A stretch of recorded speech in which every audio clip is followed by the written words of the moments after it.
Assalamualaikum warahmatullahi wabarakatuh.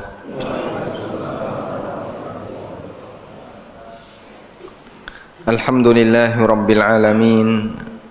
Wassalatu wassalamu ala ashrafil mursalin Nabiyyina wa maulana Muhammadin wa ala alihi wa sahbihi ajma'in. Wa ashhadu an la ilaha illallah wahdahu la syarika lah. Wa ashhadu anna Muhammadan abduhu wa rasuluh sallallahu alaihi wa ala alihi wa sahbihi wa man tabi'ahum bi ihsanin ila yaumiddin. Alhamdulillah, puji syukur kita haturkan kehadirat Allah Subhanahu wa taala. Di kesempatan pagi ini kembali kita melanjutkan kajian rutin dengan membaca buku tafsir salat. Dan insyaallah yang akan kita baca adalah zikir setelah salat. Kita sudah menyelesaikan sholat sampai salam, dari mulai takbiratul ihram sampai salam, dan semoga bisa memberikan perbaikan dari aktivitas sholat yang kita kerjakan lahir batin. Berarti bukunya sudah habis ya? Yang bawa buku coba, mana yang bawa buku? Sudah habis Pak? Halaman terakhir apa Pak di situ Pak?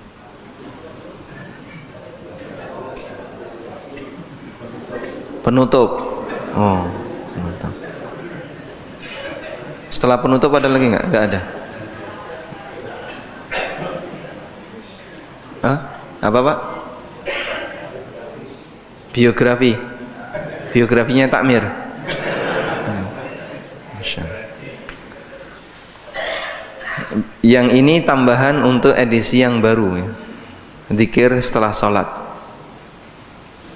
Nanti boleh difotokopi terus disisipkan di situ. Baik. Allah Subhanahu wa taala berfirman di surat Al-Insyirah, "Fa idza faraghta fansab wa ila rabbika farghab." Fa idza faraghta, apabila kamu sudah selesai, yaitu selesai melaksanakan ibadah, fansab, maka bertahanlah untuk melakukan ibadah berikutnya. Dan salah satunya adalah kita seusai melaksanakan salat, kita tidak selesai ibadah, tapi nyambung dengan ibadah berikutnya. Apa ibadah selesai salat wajib? Berzikir. Sehingga kita diajarkan untuk selalu berzikir selesai ibadah, apapun bentuk ibadah itu. Coba kita lihat ya. Selesai melaksanakan sholat, kita diajarkan untuk zikir. Sebagaimana praktek Nabi sallallahu alaihi wasallam, kana an-nabiyyu sallallahu alaihi wasallam idzan sarafa min salatihi istaghfara thalathan. Nabi sallallahu alaihi wasallam ketika selesai salat, beliau istighfar 3 kali. Astagfirullah, astagfirullah, astagfirullah. Allahumma antas salam wa minkas salam, dan dilanjut dengan zikir-zikir yang lain. Dan Allah juga berfirman, fa idza qadaitum,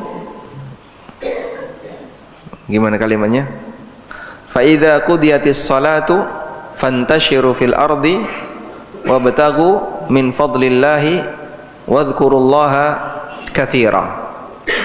Apabila Jumatan sudah selesai, maka silahkan bertebaran ke muka bumi untuk mencari karunia Allah. Wadhkurullaha katsira, dan perbanyaklah mengingat Allah. Selesai ibadah puasa, kita diperintahkan untuk zikir. Allah Subhanahu wa taala berfirman berkaitan dengan masalah puasa. Gimana ayatnya? Walitukmilul iddata walitukabbirullaha ala ma hadakum, dan hendaknya kalian sempurnakan perhitungan ibadah puasa, walitukabbirullaha ala ma hadakum, dan agar kalian banyak mengagungkan nama Allah yang telah memberikan petunjuk kepada kalian. Maka selesai puasa kita ngapain? Takbiran. Kita selesai puasa takbiran. Selesai melaksanakan ibadah haji juga demikian. Allah Subhanahu wa taala berfirman, fa idza qadaitum manasikakum fadhkurullaha kadzikrikum aba'akum. Apabila kalian sudah menyelesaikan manasik kalian, fadhkurullah, maka perbanyaklah mengingat Allah. Ada sebuah kaidah yang disampaikan oleh Al-Hafidz Ibnu Rajab. Beliau mengatakan semua bentuk ibadah ada ujungnya. Salat ada ujungnya, puasa ada ujungnya, haji umrah ada ujungnya, zakat ada ujungnya. Tapi zikrullah tanpa ujung. Sehingga kita melakukan zikir selesainya kapan? Ketika sudah enggak bernafas. Maka saat hamba itu sudah meninggal, barulah tugas zikir itu selesai. Demikianlah kondisi hamba Allah Subhanahu wa ta'ala. Kita diperintahkan untuk memperbanyak zikir kepada Allah Subhanahu wa ta'ala. Dan penduduk surga, mereka selalu berzikir di dalam surga. Yulhamu alaihim at-tasbih. Mereka diilhami untuk selalu bertasbih sebagaimana ketika mereka bernafas. Maka penduduk surga selalu berzikir kepada Allah sebagaimana ketika mereka bernafas. Maka zikrullah itu tanpa ujung. Maka selesai salat, kita tidak kemudian selesai melaksanakan ibadah. Allah Subhanahu wa taala berfirman, "Fa idza qadaitumus salata fadhkurullaha qiyaman wa qu'udan wa 'ala junubikum." Apabila kalian sudah menyelesaikan salat, maka berzikirlah kepada Allah baik dengan berdiri, dengan duduk atau tidur miring. Syariat zikir telah setelah salat melambangkan bahwa ibadah jenis apapun bisa selesai, namun zikir harus selalu dilakukan tanpa batas waktu dan tempat. Selain itu, zikir seusai salat akan menjadi penambal kekurangan yang terjadi di dalam salat. Demikian juga dengan berzikir, seorang hamba menyambung satu ibadah dengan ibadah berikutnya. Fa idza faragta fansab. Kalau kamu sudah selesai melakukan ibadah, maka lanjutkan dengan ibadah berikutnya. Selanjutnya, ada beragam bacaan zikir setelah salat. Ada banyak ragam zikir setelah salat yang diajarkan Nabi sallallahu alaihi wasallam. Dan para ulama menganjurkan agar kita membaca semuanya, meskipun boleh juga membaca sebagian zikir tanpa membaca yang lain, karena zikir setelah salat sifatnya anjuran. Sehingga kondisinya menyesuaikan. Kalau tidak sedang kajian, Bapak Ibu bisa zikir lebih komplit, lebih lengkap. Ketika waktunya pendek, maka baca yang utama, yang penting, yang punya nilai keutamaan yang besar. Zikrullah tetap kita lakukan, tapi kita pilih karena waktunya lebih pendek. Sekarang kita akan lihat beberapa bacaan zikir setelah salat. Zikir yang pertama, membaca istighfar dan kalimat Allahumma antas salam wa minkas salam tabarakta ya dzal jalali wal ikram. Istighfarnya astaghfirullah 3 kali. Astaghfirullah, astaghfirullah, astaghfirullah. Kalau kemudian lebih panjang boleh enggak, Pak? Silahkan, yang penting istighfar. Astaghfirullah wa atubu ilaihi, astaghfirullah wa atubu ilaihi, astaghfirullah wa atubu ilaihi, boleh. Yang penting ada istighfar, karena kalimatnya istighfar. Coba kita lihat sumber dari zikir ini. Seorang sahabat yang bernama Thauban. Thauban ini mantan budaknya Nabi sallallahu alaihi wasallam. Beliau bercerita, "Kana Rasulullah sallallahu alaihi wasallam idzan sarafa min salatihi istaghfara thalathan wa qala Allahumma antas salam wa minkas salam tabarakta ya dzal jalali wal ikram. Kata Thauban bahwa Rasulullah SAW ketika selesai salat beliau beristighfar 3 kali. Namun Thauban tidak menceritakan redaksinya seperti apa. Seperti apa sih redaksi istighfar Nabi sallallahu alaihi wasallam? Thauban hanya menceritakan Nabi sallallahu alaihi wasallam beristighfar berapa kali? 3 kali. Istaghfara thalathan. Dan beliau tidak menceritakan redaksinya. Namun ada keterangan dari Sufyan Ats-Tsauri ketika ditanya kaifa istighfar, kata Sufyan, taqul astaghfirullah, astaghfirullah, astaghfirullah. Kau bisa baca astaghfirullah, astaghfirullah, astaghfirullah. Maka istighfar 3 kali itu membaca astaghfirullah, astaghfirullah. Yang penting pokoknya istighfar. Allahumma antas salam wa minkas salam. Kemudian kata Thauban, lalu Nabi SAW membaca kalimat ini, Allahumma antas salam wa minkas salam tabarakta ya dzal jalali wal ikram.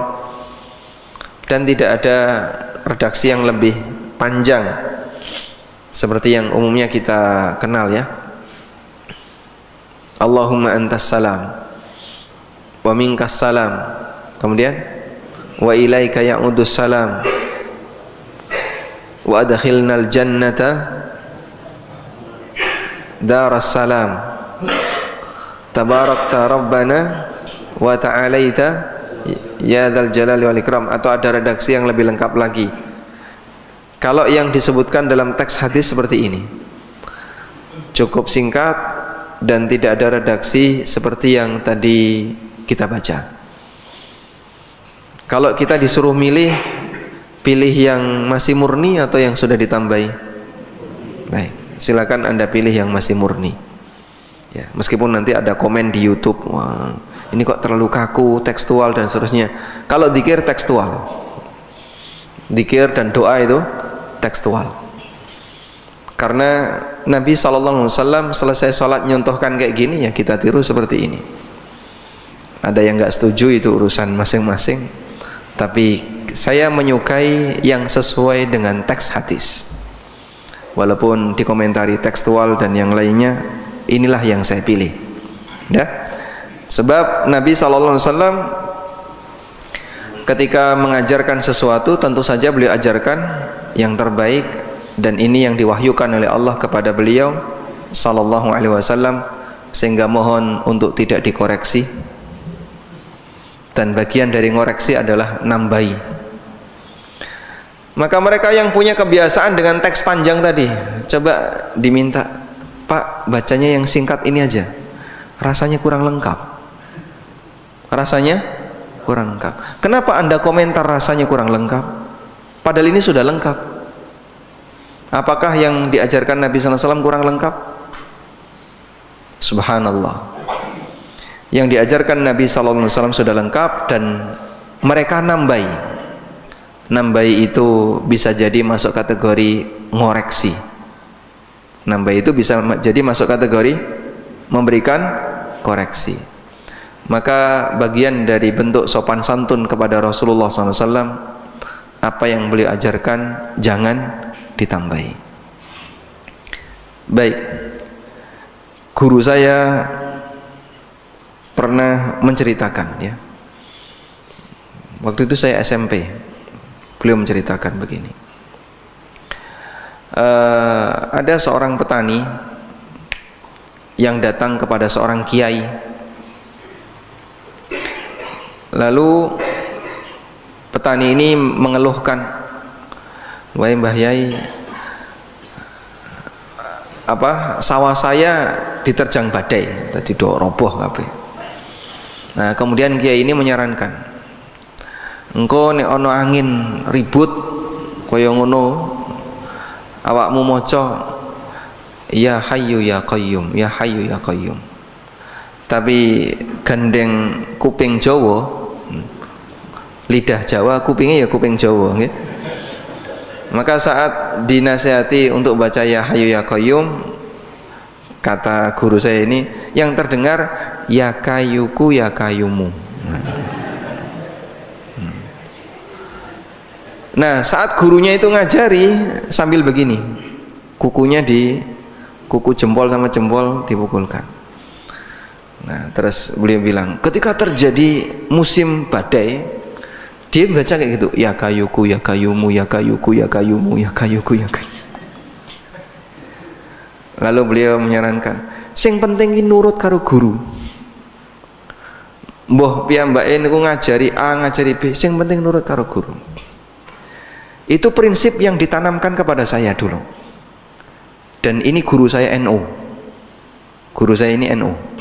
Saya punya guru NU, saya punya guru Muhammadiyah ya. Tapi itu jadi pelajaran bagi saya. Penghormatan mereka kepada guru terdekat luar biasa. Nah, saya punya prinsip, berarti penghormatan kita kepada gurunya para guru harus seperti itu. Kalau kepada guru terdekat seperti itu, berarti kepada gurunya para guru harus lebih dari itu. Maka saya milih gurunya para guru ngajari apa, saya terima apa adanya. Sehingga kalau beliau mengajarkan Allahumma antas salam wa minkas salam tabarakta ya dzal jalali wal ikram, teksnya kayak gitu, ya sudah saya terima teksnya kayak gini. Sam'an wa ta'ah, kita terima apa adanya, tidak saya koreksi. Sebagaimana seorang murid ketika ngoreksi guru terdekatnya, nggak boleh, pokoknya koyong ini kudu koyong ini. Mereka itu sampai nggak berani ngoreksi guru terdekatnya. Sehingga bagian dari adab dalam menghormati guru adalah gurunya para guru kita posisikan tertinggi. Apa yang boleh sampaikan, redaksinya seperti ini, dan ini yang ada dalam teks hadis, kita amalkan seperti ini. Tapi anehnya ternyata sikapnya tidak demikian. Ketika kita mengamalkan hadis seperti ini, ya ada komentar terlalu tekstual dan seterusnya. Tapi kepada gurunya tidak ada komentar terlalu tekstual. Kepada gurunya yang terdekat. Sehingga setuju tidak setuju, saya punya prinsip ini yang terbaik. Dan demikian pula dzikir-dzikir yang lain, apa yang diberikan Nabi SAW itulah yang terbaik. Sehingga kita tidak ngasih tambahan yang lain, tidak ngasih koreksi yang lain. Baik, ada banyak sekali dzikir yang diajarkan Nabi SAW tapi ditambah-tambahi. Misalnya selesai witir kita baca apa? Subhanal malikil quddus, Subhanal malikil quddus, Subhanal malikil quddus. Cuman sampai di situ. Tambah subuhun quddus, Rabbul malaikati warruh. Terus baca. Terus baca yang lain ya. Rabbana atina fid dunya hasanah dan seterusnya. Pak, ini kan bacaan-bacaan tambahan. Iya. Selesai sholat kan nggak masalah, betul. Tapi kalau kamu tinggalkan, kira-kira ada yang hilang nggak? Kayaknya kok ada yang hilang. Nah, ada yang hilang itulah bukti bahwasanya dia merasa yang komplit yang itu. Sementara yang diajarkan Nabi SAW sepertinya kurang lengkap. Maka kita diajarkan kalau bisa apa yang diajarkan Nabi SAW Anda jadikan itu yang paling sempurna, yang paling lengkap. Wallahu a'lam. Ada seorang sahabat yang bernama Al-Barra bin Azib. Beliau diajari doa sebelum tidur. Kalimatnya seperti ini. Coba kita buka teksnya ya. Allahumma inni aslamtu nafsi ilaika wajjahtu wajhi ilaika wa fawwadtu amri ilaika raghbatan wa rahbatan ilaika. Kalimatnya ini dari sahabat Al-Barra bin Azib. Hadisnya riwayat Bukhari. Coba kita lihat, Nabi SAW mengajarkan kepada Al-Barra bin Azib, idza ataita madja'aka, kalau kamu mau tidur, fatawadda wudu'aka lis-shalah lakukanlah wudu sebagaimana wudumu ketika mau salat. Tsumma dhaji' ala shikkikal ayman, lalu berbaringlah ke arah kanan. Tsumma qul, lalu bacalah doa ini. Bagaimana teks doanya? Allahumma aslamtu wajhi ilaika wa fawwadtu amri ilaika wa alja'tu dhahri ilaika wa fawwad raghbatan wa rahbatan ilaika la malja'a wa la manja minka illa ilaika. Allahumma amantu bi kitabika alladhi anzalta wa bi nabiyyika alladhi arsalta. Sampai di sini ya. Lalu kata Nabi sallallahu alaihi wasallam, fa in mutta min lailatika, kalau kamu mati di malam itu, fa anta 'alal fitrah, kamu mati di atas fitrah. Waj'alhunna akhira ma tatakallamu bihi, jadikan ini sebagai kalimat terakhir yang kamu baca. Qala, kata Al-Barra bin Azib, faradattuha 'alan nabi sallallahu alaihi wasallam, lalu aku ulangi lagi apa yang diajarkan Nabi sallallahu alaihi wasallam. Falamma balagtu, ketika aku sampai pada kalimat ini tadi yang diajarkan Nabi sallallahu alaihi wasallam, redaksinya seperti ini. Allahumma amantu bi kitabikal ladzi anzalta wa bi nabiyyikal ladzi arsalta. Oleh Barra diganti. Oleh Al-Barra diganti. Allahumma amantu bi kitabikal ladzi anzalta wa bi rasulikal ladzi arsalta. Padahal teksnya apa? Wa bi nabiyyika. Qala la, kata Nabi sallallahu alaihi wasallam, jangan, enggak boleh diganti. Wa nabiyyikal ladzi arsalta, ucapkan amantu bi kitabikal ladzi anzalta wa bi nabiyyikal ladzi arsalta. Sudah? Kita mau komen apa ini? Jadi cuman ganti kata Nabi diganti dengan Rasul. Itu oleh Rasulullah sallallahu alaihi wasallam enggak diizinkan. Apalagi yang nambahi panjang-panjang tadi. Ini dalil yang sangat tegas. Kita mau komen apa? Kok Nabi Muhammad tekstual ya? Masya Allah, nabinya disebut tekstual. Nabi SAW mengajarkan wa bi nabiyyikal ladzi arsalta. Ini kan artinya, ya Allah, aku beriman kepada kitab yang telah kau turunkan, dan aku beriman kepada nabi yang telah kau utus. Oleh Al-Barra diganti, aku beriman kepada kitab yang kau turunkan dan kepada Rasul yang kau utus. Hanya mengganti kata Nabi dengan kata Rasul. Itu Rasulullah SAW melarang. La, jangan. Wa bi nabiyyikal ladzi arsalta, ucapkan wa bi nabiyyikal ladzi arsalta. Dipahami ya? Baik. Jadikan ini sebagai apa ya? Prinsip dalam menerima doa. Jadi teks doanya seperti itu, teks dzikirnya seperti itu, silahkan baca seperti itu, sehingga tidak ditambah-tambahi. Wallahu alam. Contohnya selesai adzan kita baca apa? Allahumma shalli ala Muhammad, Allahumma rabba di da'wati tamma wa salatil qa'imah, sampai akhir. Kalimat terakhirnya gimana? Wa ba'athu maqamam mahmudan allati wa'atta innaka la tukhliful mi'ad. Kalimat itu enggak ada di dalil. Innaka la tukhliful mi'ad. Kalimat dalam teks doa adzan wa ba'athu maqamam mahmudan allati wa'atta, tapi ditambahi innaka la tukhliful mi'ad. Kalau distorkan kepada Rasulullah SAW, nah yang kita khawatir beliau kemudian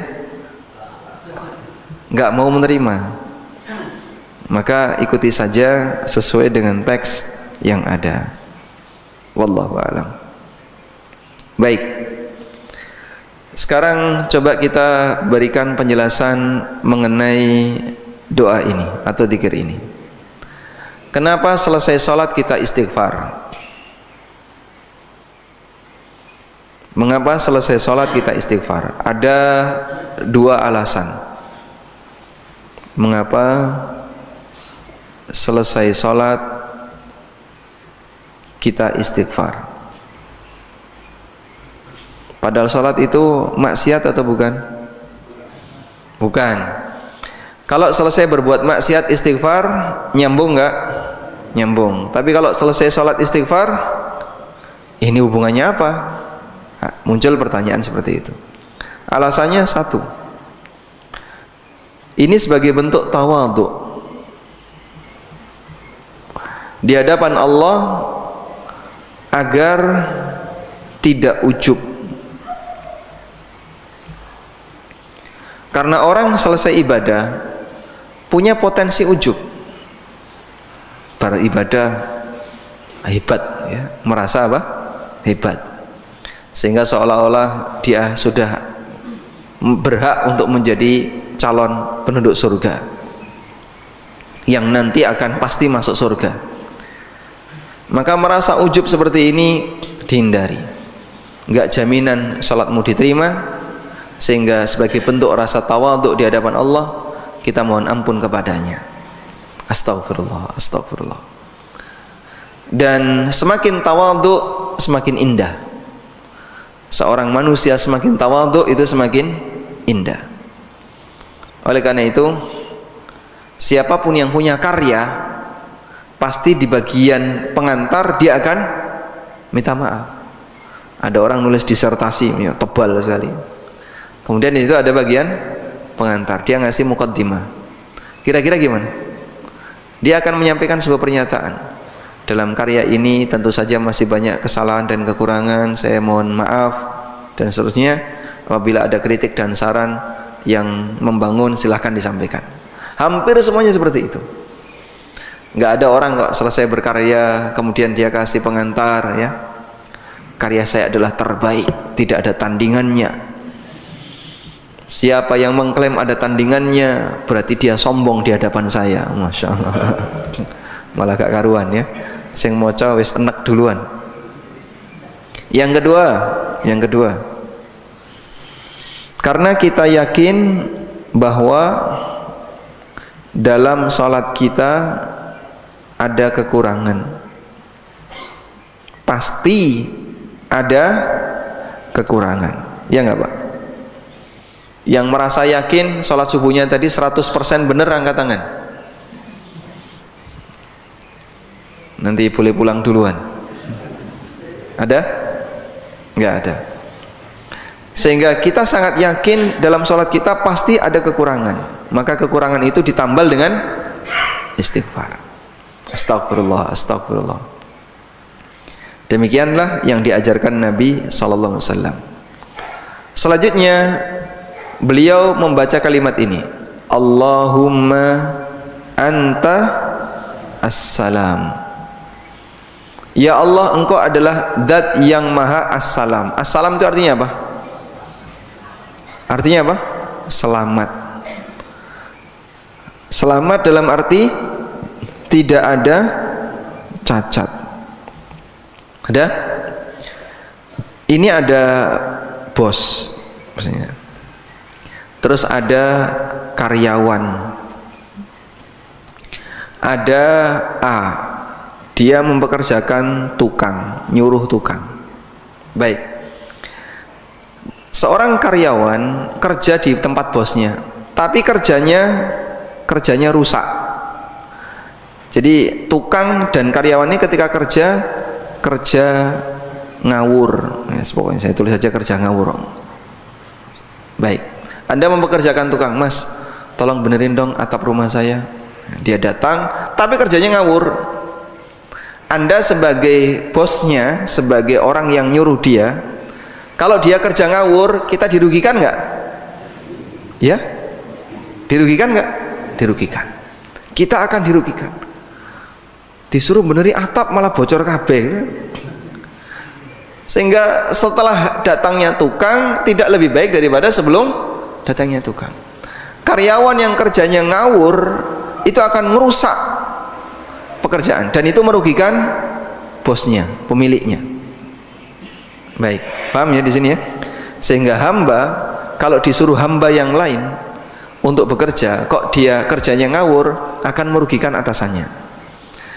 Allah Subhanahu wa ta'ala memerintahkan kepada hamba untuk ibadah. Tapi ibadahnya hamba ini ngawur. Ada yang sholat secepat kilat, ya. Ada yang puasa tapi tidak berkualitas. Ada yang haji dan umroh tapi rusak haji dan umrohnya. Apakah merugikan Allah? Apakah merugikan Allah? Sama sekali tidak. Mereka yang sholatnya ngawur, Pak, secepat kilat tuh, pas taraweh, ya, gak karuan itu. Kira-kira kuasa Allah berkurang nggak? Tidak. Apakah kekayaan Allah berkurang? Tidak. Maka hamba ketika ibadah dan dia rusak ibadahnya, sepeser pun tidak merugikan Allah. Allahumma antas salam wa minkas salam. Ya Allah, dalam sholatku ada banyak yang kurang, aku mohon ampun kepadamu. Tapi Engkau zat yang maha selamat, bebas dari cacat apapun, walaupun ibadahku rusak. Karena Allah tidak dirugikan ketika sang hamba rusak pada saat dia ibadah. Bisa dipahami, ya?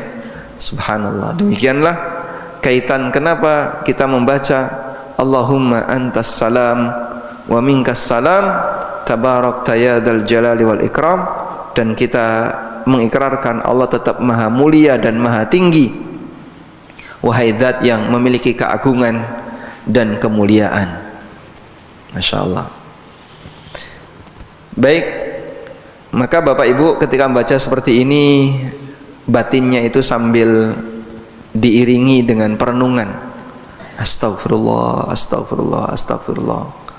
Allahumma antas salam wa minkas salam. Ya Allah, Engkau zat yang maha selamat, tidak ada cacat. Walaupun salatku penuh dengan cacat, mungkin gak khusyuk, mungkin tadi lupa ketika mengucapkan sesuatu, gak benar, dan seterusnya. Wallahu a'lam. Sekarang kita lanjutkan. Zikir yang kedua, membaca tahlil dan zikir. La ilaha illallah wahdahu la syarikalah, lahul mulku wa lahul hamdu wa huwa ala kulli syai'in qadir. Allahumma la mani'a lima a'taita wa la mu'tiya lima mana'ta wa la yanfa'u dzal jaddi minkal jadd. Kita baca ini, la ilaha illallah wahdahu la syarikalah, lahul mulku wa lahul hamdu wa huwa ala kulli syai'in qadir. Sudah? Terus baca ini, Allahumma la mani'a lima a'tait. Ya Allah, tidak ada yang bisa menghalangi apa yang Kau berikan. Kalau Allah kasih hidayah, nggak bakalan ada orang yang bisa menghalangi. Kalau Allah sudah kasih kekayaan, tidak akan bakalan ada orang yang bisa menghalangi. Karena ketika Allah sudah ngasih, nggak ada satupun makhluk yang bisa menghalangi. Wala mu'tiya lima mana'ta, dan tidak ada yang bisa memberi ketika Engkau menghalangi. Demikianlah kuasa Allah. Dan ini Anda bisa lihat, ya, dalam perjalanan sejarah Nabi SAW, kondisi yang ada di kehidupan nyata seperti ini bisa kita buktikan. Orang Yahudi itu berusaha untuk menghalangi bagaimana caranya agar masyarakat tidak menerima Muhammad sebagai nabi. Karena mereka iri, sebab yang seharusnya mereka usulkan jadi nabi itu dari mana? Bani Israel. Tapi kok nabinya nggak ada yang jadi Bani Israel? Dari orang Arab. Maka usaha mereka untuk menghalangi beliau luar biasa. Dan Masya Allah, banyak orang Arab yang mau menerima beliau Sallallahu Alaihi Wasallam. Padahal aneka penipuan yang dilakukan oleh orang Yahudi untuk menggagalkan itu luar biasa. Karena begini Pak, bagi masyarakat Arab, Yahudi itu dianggap sebagai guru, sebab mereka punya kitab. Makanya mereka disebut ahli kitab. Sampai sebagian di antara mereka yang tanya, betul nggak sih Muhammad itu nabi terakhir seperti yang termaktub dalam kitabmu?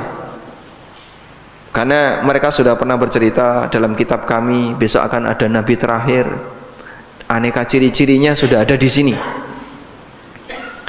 Saat Nabi Muhammad SAW hadir di hadapan masyarakat, Sebagian orang Arab tuh tanya, konsultasinya ke Yahudi, betul nggak itu nabi terakhir seperti yang pernah diceritakan dalam bukumu? Tapi mereka bohong, penipu, dan mereka menyembunyikan itu. Sehingga mereka menyembunyikan kebenaran itu, padahal Allah Subhanahu wa ta'ala telah mengambil janji kepada mereka untuk menyampaikannya kepada umat manusia. Maka usaha apapun yang mereka lakukan untuk menghalangi nggak berhasil ketika Allah sudah menakdirkan untuk memberikannya. Sebaliknya, wala mu'tiya, dan tidak ada yang bisa memberi jika Allah menghalangi. Walaupun Nabi SAW sudah berusaha semaksimal mungkin untuk mendakwai Abu Talib, kurang apa ya? Hidup bersama itu. Nabi Muhammad SAW dengan Abu Talib hidupnya satu rumah, hidup bersama. Tapi ketika Allah nggak ngasih hidayah kepada Abu Talib, nggak bakalan sampai. Ibrahim dengan bapaknya tinggal bersama. Ibrahim sudah berkali-kali memberikan arahan kepada bapaknya, tapi ketika Allah nggak ngasih hidayah, nggak sampai. Demikian pula yang lainnya. Maka kita bersyukur kepada Allah ketika Allah berikan hidayah kepada kita, walaupun mungkin kita tidak dekat hubungannya dengan Nabi Muhammad SAW. Dalam arti tempat kita jauh dari beliau, kemudian waktu kita juga jauh dari beliau, nasab kita juga jauh dari beliau sallallahu alaihi wasallam. Wala yanfa'u dzal jaddi minkal jadd, dan pemilik al-jadd, pemilik al-jadd artinya semua yang dibanggakan oleh manusia. Apa saja?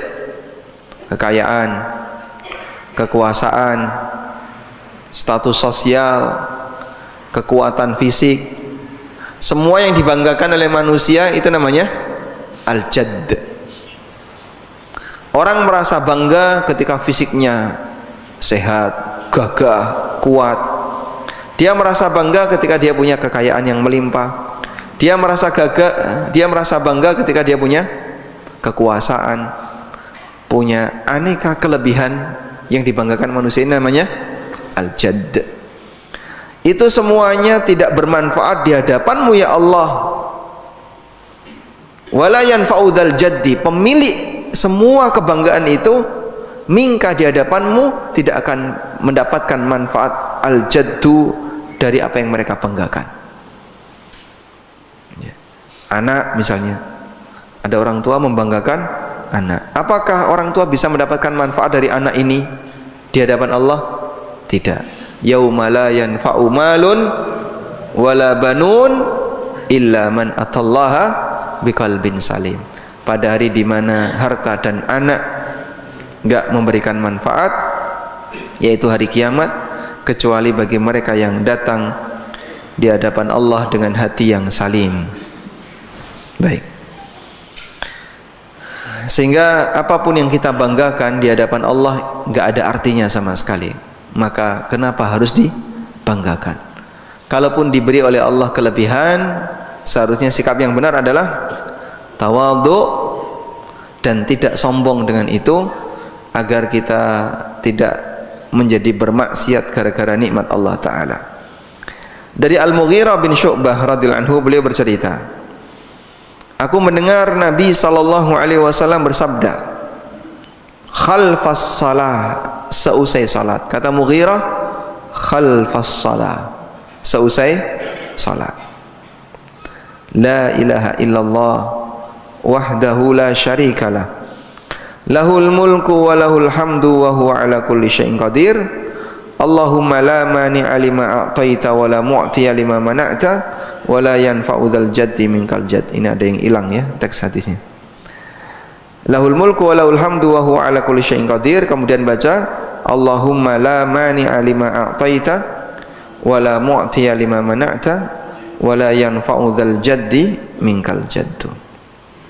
Nah, insyaallah bisa dihafalkan? Bisa ya? Ini sudah hafal ya? Alhamdulillah. Baik. Dalam ikrar ini kita membaca kalimat tahlil, mengikrarkan keesaan Allah Ta'ala, dan selanjutnya kita mengikrarkan kuasa Allah, la mani'a lima a'taita wa la mu'tiya lima mana'ta. Itu adalah ikrar mengenai apa? Kuasa Allah Subhanahu wa Ta'ala. Kadang begini Pak, ada orang tua punya beberapa anak ya, anak 1, 2, 3, 4 misalnya, kabeh wis mentas Pak, ini C, D, E, F, laki perempuan, laki perempuan. Kira-kira Pak, rasa sayang orang tua kepada anak itu sama atau beda Pak? Beda. Ada anak yang lebih disayang orang tua, ada yang lebih dikasihani ya, nggak seberapa disayangi tapi dikasihani. Misalnya anak perempuan ragil lebih disayang bapak, anak laki-laki lebih disayang ibu misalnya ya. Sudah? Ketika mereka mentas terus berkeluarga, mereka punya kekayaan, mereka punya kekayaan dan juga punya kemiskinan. Baik, tingkatan kekayaannya sama enggak? Hah? Beda ya? Beda. Sampai kadang begini, misalnya ini lebih kaya, ini D ini lebih kaya, lalu C lebih kaya, ini agak kurang, ini agak kurang. Sampai wong tuane masak nih. Kadang ada orang tua yang punya harapan, kenapa kekayaannya ini tidak lompat ke sini? Kenapa ini tidak lompat ke sini? Pernah ada kayak gitu Pak? Ada ya? Sampai orang tua itu merasa kasihan. Dulurmu sugih kaya ngono, awakmu kaya ngene. Kenapa kekayaan dia tidak lompat ke kamu sebagian? Bukan memberi ya, tapi masalah jatah rizki. Maka kita kembalikan kepada ikrar tadi, Allahumma la mani'a lima a'taita. Kalau sudah Allah kasih, nggak ada yang bisa ngalangi. Wala mu'tiya lima mana'ta. Kalau Allah nggak kasih, nggak bakalan ada yang bisa ngasih. Agar kita ridha dengan ketetapan Allah Subhanahu wa Ta'ala, maka silahkan didoakan saja, tapi tidak perlu sampai tidak ridha kepada ketetapan Allah. Wallahu a'lam. Walhamdulillahirabbil alamin. Demikian yang bisa kita sampaikan. Kita baru dua dzikir. Insyaallah nanti kita sambung dengan dzikir-dzikir yang lainnya. Wassallallahu ala nabiyyina Muhammadin wa ala alihi wa sahbihi wasallam. Baik. Ada yang mau disampaikan? Silakan. Waalaikumsalam warahmatullahi wabarakatuh.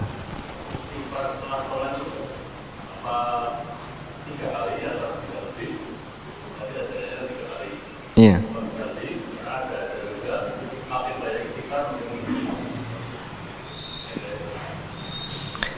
Istighfar selesai sholat itu 3 kali atau boleh lebih?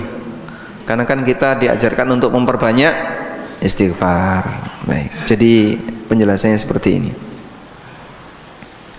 Zikir itu ada 2. Zikir itu ada 2. Ada zikir mutlak dan ada zikir muqayyad. Zikir mutlak adalah zikir tidak terbatas waktu dan tempat, tidak terbatas dengan waktu, tempat maupun kegiatan. Zikir yang tidak terbatas dengan waktu, tempat maupun kegiatan, itu namanya zikir mutlak. Tapi kalau zikir itu terkait dengan waktu tertentu, tempat tertentu atau kegiatan tertentu, itu namanya zikir muqayyad. Nah, zikir muqayyad adalah zikir yang terkait waktu tertentu atau tempat tertentu atau kegiatan tertentu.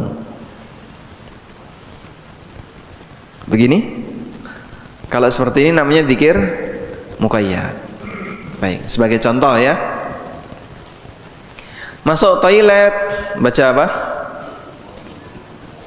Allahumma inni a'udzubika minal khubuthi wal khaba'ith. Itu doa masuk toilet. Maka doa ini berarti terkait dengan apa? Kegiatan tertentu kan, bukan tempat tertentu. Mau toilet di rumah, mau toilet di luar, pokoknya terkait kegiatan ketika mau ke toilet. Sudah? Baik. Untuk zikir muqayyad yang terkait dengan kegiatan tertentu atau tempat tertentu atau waktu tertentu, ikuti panduan yang ada. Sehingga misalnya orang sebelum masuk toilet dia baca Qul a'udzu birabbil falaq min syarri ma khalaq wa min syarri ghasiqin idza waqab. Boleh enggak? Pak, kita kan berlindung dari semua kejahatan makhluk yang Allah ciptakan. Qul a'udzu birabbil falaq min syarri ma khalaq wa min syarri ghasiqin idza waqab wa min syarri naffatsati fil 'uqad wa min syarri hasidin idza hasad. Qul a'udzu birabbin nas malikin nas ilahin nas min syarril waswasil khannas. Biar nanti dalam toilet enggak terkena was-was, Pak.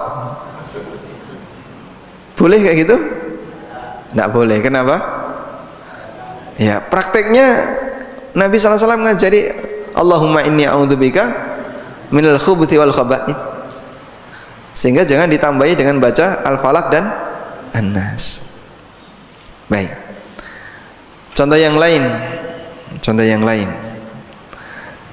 Sebelum makan baca apa? Baca bismillah. Bismillah kemudian makan. Ditambahi bismillah. Allahumma jannibna syaitan. Ya Allah, jauhkanlah kami dari setan. Kenapa kamu baca doa seperti ini? Oh, mau makan? Ya, biar setan dijauhkan dari saya, Pak. Biar nggak ganggu makanan saya. Ya, Masya Allah. Kira-kira gimana itu? Anaknya udah wedi nanti. Sehingga zikir seperti itu ada panduannya. Ikuti saja sesuai dengan panduan yang berlaku. Dan masih banyak yang lainnya. Ketika diceritakan oleh Thauban Nabi SAW istighfar 3 kali, ya kita praktekkan 3 kali. Sementara untuk zikir mutlak, Pak, katanya kita diperintahkan untuk memperbanyak tasbih. Berarti kan boleh lebih dari itu. Iya, tapi itu berlaku untuk zikir mutlak. Jenengan mau tasbih sak kemenge monggo. Subhanallah, subhanallah, subhanallah, subhanallah. Abu Hurairah itu dalam sehari 12.000 ya baca tasbih dalam sehari. Sehingga kalau tidak ada kegiatan tertentu, waktu tertentu mau diperbanyak, silahkan. Kita ketika membaca doa kafaratul majlis yang dibaca apa? Subhanakallahumma wa bihamdika. Di situ ada bacaan tasbih, cuman sekali. Boleh nggak Pak saya perbanyak dulu? Jadi selesai kajian subhanallah subhanallah 100 kali Pak. Tambahi 1000 kali, orang bubar-bubar itu. Maka ikuti panduan yang ada. Wallahu a'lam. Ya. Pun cekap? Silakan.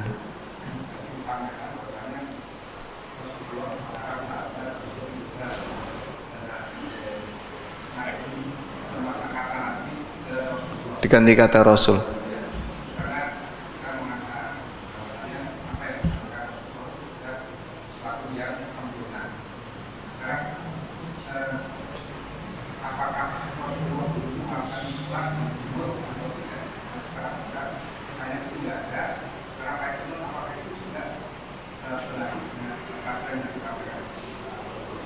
Nah, Masya Allah. Baik.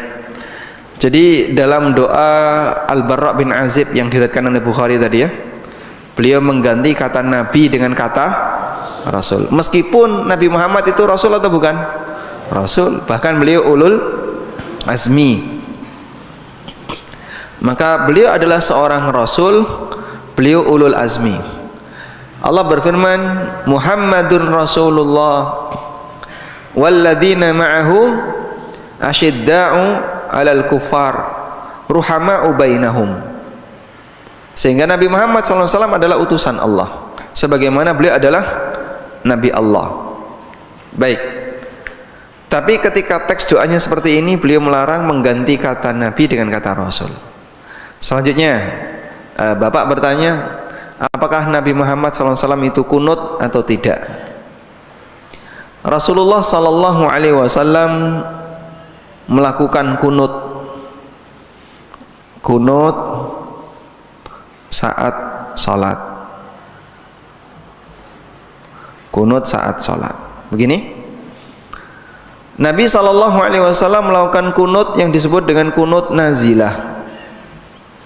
Ketika salat, beliau pernah melakukan kunut nazilah.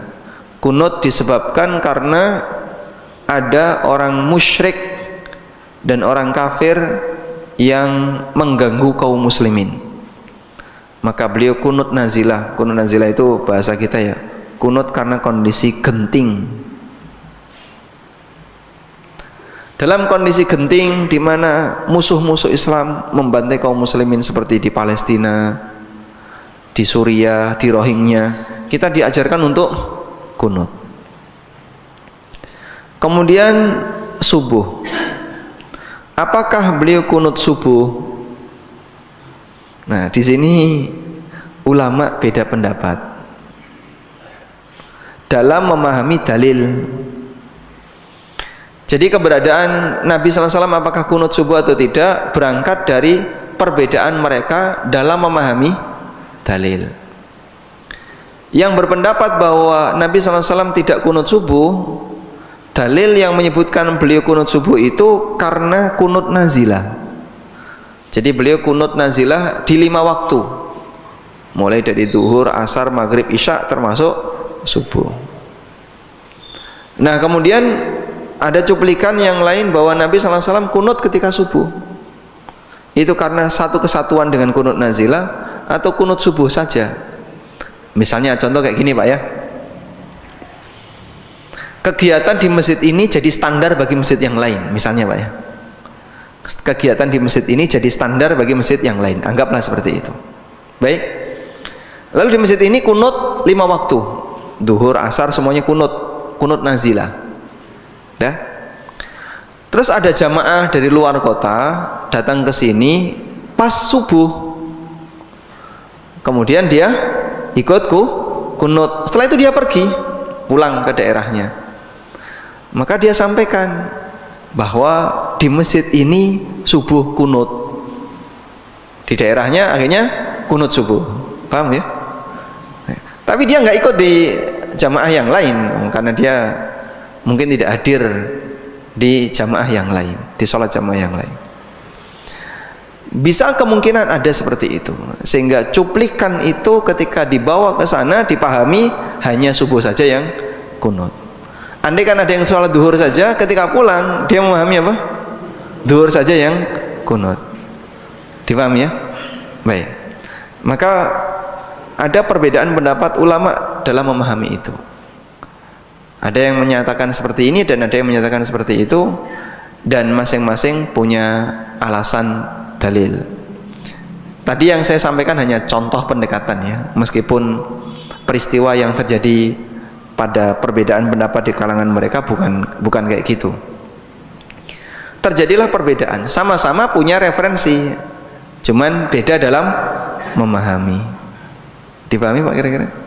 Sehingga keberadaan kunut subuh itu betul pernah dilakukan oleh Nabi SAW, tapi apakah itu terus-terusan ataukah beliau baca kunut subuh itu hanya pada saat kunut nazilah? Ada khilaf di antara para ulama. Wallahu a'lam. Penjawab? Baik, Masya Allah. Sudah jam 6. Pripun? Jenengan nih. Waalaikumsalam warahmatullahi wabarakatuh. Disebutkan pada saat zikir itu apakah harus dalam kondisi suci atau tidak, supaya zikir itu lebih serak gitu. Baik. Di zikir mutlak maupun di zikir mulia. Baik. Masya Allah. Kalau orang mau zikir, apakah harus dalam kondisi suci atau tidak? Yang ideal dalam kondisi suci. Makanya kita disyariatkan untuk selalu menjaga wudu. Cuman masalahnya Pak, kalau sering keluar itu ya susah untuk jaga wudu. Selesai wudu, begitu keluar toilet ngentut. Melbu meneh wudu, metu ngentut meneh kan banyak seperti itu ya. Sampai ada orang yang mengeluhkan begini, saya itu sudah berusaha mengamalkan sunnah sebelum tidur wudu, begitu mapan metu. Memang kualitas lambung kita dengan lambung mereka beda Pak. Mereka itu orang yang jarang makan. Jadi orang-orang soleh yang kita kenal siapapun namanya, itu orang yang jarang makan. Jarang makan bukan berarti nggak pernah makan ya. Artinya makannya sedikit, makannya terbatas, sering puasa dan seterusnya. Sehingga kalau Bapak Ibu mendengar ada ulama sholat subuh pakai wudu isya, itu kan berarti dari isya sampai subuh tidak ngentut dan tidak melakukan pembatal. Ada yang sholat asar pakai wudu duhur, antara duhur sampai asar tidak ke toilet, tidak buang air. Pernah kita kayak gitu Pak? Hah? Pernah nggak? Kalau diinfus itu ngentut nggak? Diinfus mungkin bisa ngentut ya. Namanya orang ketika ada angin di lambungnya dia pasti akan bisa ngentut. Baik. Maka dalam kondisi ini kalau kita bisa jaga wudhu bagus.